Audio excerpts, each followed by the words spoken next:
کیا انہوں نے اپنے اوپر پرندوں کو نہیں دیکھا جو پروں کو پھیلائے رہتے ہیں اور ان کو سکیڑ بھی لیتے ہیں؟ رحمان کے سوا انہیں کوئی تھام نہیں سکتا، بے شک وہ ہر چیز کو دیکھ رہا ہے۔ بھلا ایسا کون ہے جو تمہاری فوج بن کر رحمان کے مقابلے میں تمہاری مدد کر سکے؟ کافر تو دھوکے ہی میں ہے۔ بھلا اگر وہ اپنا رزق بند کر لے تو کون ہے جو تم کو رزق دے سکے؟ لیکن یہ سرکشی اور نفرت میں پھنسے ہوئے ہیں۔ بھلا جو شخص چلتا ہو منہ کے بل اوندھا، وہ زیادہ راہ راست پر ہے یا وہ جو سیدھے رستے پر سیدھا چل رہا ہو؟ کہہ دو وہی تو ہے جس نے تم کو پیدا کیا اور تمہارے کان اور آنکھیں اور دل بنائے، مگر تم کم ہی احسان مانتے ہو۔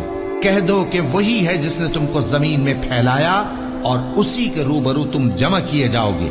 اور کافر کہتے ہیں کہ اگر تم سچے ہو تو بتاؤ یہ وعدہ قیامت کا کب پورا ہوگا؟